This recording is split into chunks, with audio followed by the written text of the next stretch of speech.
We have with us Mohammad Shahrani, the GDA Secretary General. Thank you, Mr. Shahrani, for speaking to the OGN Energy Magazine. My pleasure. Thank you very much for having me. Mr. Shahrani, how has the GDA conference evolved over I mean, this is a second conference, but I'm sure there was an evolution process. How has it evolved over these years? You're right. First of all, thank you for joining us in this event. I really appreciate the media is one of our key partners in our journey in the industry. The GDA is almost 6 years old. It evolves from a previous conference that used to be held in Bahrain called Petrotech. Petrotech has been around the time for almost 15 years. And it was recently looked at by the founding members, which are the major downstream companies in the Gulf, which is KMBC in Kuwait, Babco in Bahrain, and Saudi Aramco. These are the three pillars that give birth to GDA. Then Adonic Refining, Q8 from Kuwait, and recently OQ from Oman. They joined the family, and this is an indication of the expansion and the influence that the GDA plays in the region. Speaking about the downstream industry, I know the region's downstream industry is growing. How has it evolved over the past few years, and what do you see? How do you see it in the future?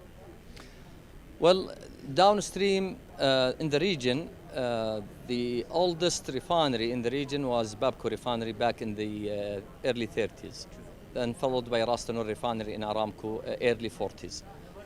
From that time, the focus was on getting some fuels for the needs. There was no strategy for how we're going to look at downstream. So the downstream really was born in the 80s when the major companies in the Gulf started with basically expanding, getting joint ventures, getting into the petrochemical in the 90s. In the early 2000s, there was more focus on the energy, and you can see even the name of the companies changed and their vision changed.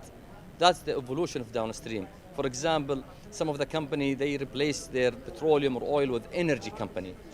So downstream recently has been looked at as the hub in which we address the population of the globe in terms of their needs for different products. That product come in general from downstream. So this is how the downstream is getting into the public in the market in different aspects. Before 20 years or 10 years, they were looked at only as the fuel suppliers. Now, we also have petrochemicals and we influence the chemical business, and this is basically the vision of downstream to grow into that direction. And do you think the downstream is going to maybe overtake the crude supply segment? Is that something, because it is growing? Yeah, well, in general, the downstream, I can tell you, for example, in Saudi Aramco, for example, currently the refining capacity is within the kingdom is almost 3.1 million barrel. Globally, Aramco owns almost 6.8 million in capacity, refining capacity. We are among the top. So our strategy, not only to limit ourselves to refining, but also we are getting into oil to chemical. So oil to chemical is basically bypassing refining, so we are taking the crude directly to chemicals. Okay. So this is how we are expanding. Definitely oil will continue being the feedstock for refineries, but also we are looking at other alternatives like the chemical business, because we want to have basically an outlet for all the oil that we have in the upstream. About refiners, now we've brought up that mention of refiners and refining. What are the challenges that refiners will see in the near future, especially either from energy transition, renewables, or even the geopolitical situation around the world? Very good question. I think refining business, if they don't evolve to be more into an integrated business, in few years they will cease to exist. This is why you see around that there are a lot of refineries been expanding, having a petrochemical section, getting more into clean fuels, getting into some other basically business, diversifying the portfolio of having some partnership with renewable energies and other related energy sectors. Who are the companies that are moving in that direction? They will survive. They can sustain their business. and they can have an alternatives. Some of the challenges that the sector or refining sector in general and downstream maybe face is with the young generation. The young generation in universities and around the globe, they are looking at the industry as an old industry. True. So we have an obligation to basically promote the influence of the industry and the major role that we play on people's life. And this is why you see GDA has already made a move by launching GDA Connect. GDA Connect is a platform that goes to the undergraduate student, show them what GDA is doing in terms of connecting the industry and how we can show them the future and how they place themselves in the map. People will continue driving cars. People use all products from petrochemical in our life. True. What we wear, what we eat, even one of our companies that gets some feedstock is a company in Europe called Aramco that they produce synthetic rubber. One of their material is used in tires production and also in gum. So also we are getting into all these kind of businesses. You keep prompting me to ask questions. You said renewables. How can we integrate renewables into the current stream? Definitely. For example, if you look at the region, we are famous, after oil, we are famous for the sun impact. So solar cities are popping up in the region. So you have Masdar in Emirates, and we have in Saudi Arabia several facilities that look into solar systems. And you will see that there are several major companies like Total and other companies that are investing in this kind of sector. Also Aramco is investing and our colleagues also in Emirates.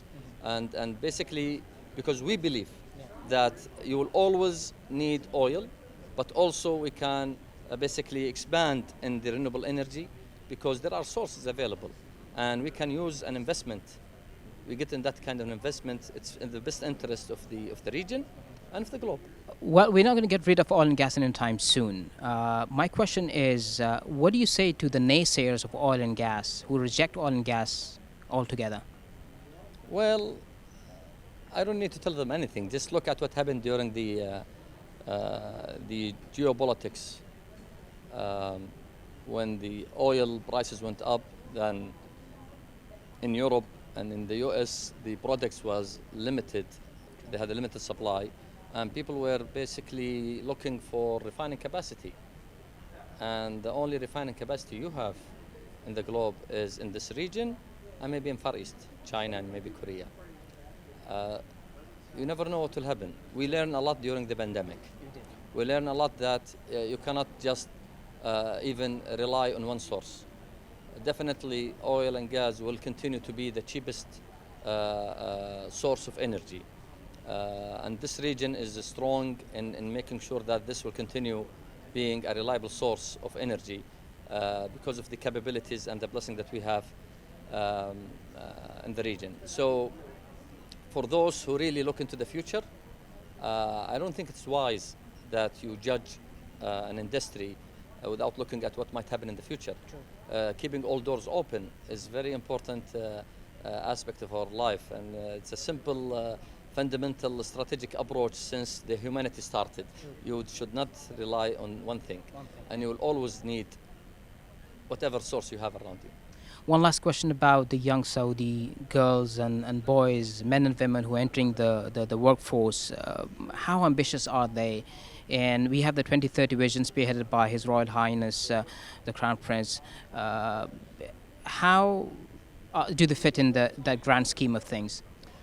To be honest with you, I'm struck with the level of talents that we have in the young generation and the ambitions that they have. And I think looking at this generation compared to my generation at least, is their ability to absorb knowledge in a faster way than what we used to do. And the ability of basically accommodating all this development and evolutions in the artificial intelligence and other things. We are getting a lot of talents that really are adding a great deal of value. But also we have an obligation to invest on this young generation, giving them a lot of resources. In the Kingdom of Saudi Arabia, under the leadership of our King Salman, bin Abdulaziz and the Crown Prince Mohammed bin Salman, the vision really is the compass that we are using. It set the roadmap, and we know exactly what we are doing in the kingdom, and we are getting a lot of benefits in terms of the type and the competency level that we see in our young generation. Sure. And they are getting into the force, and you see a lot of boost in the industry, and the challenge is how to sustain it. That's the challenge really that we looked at.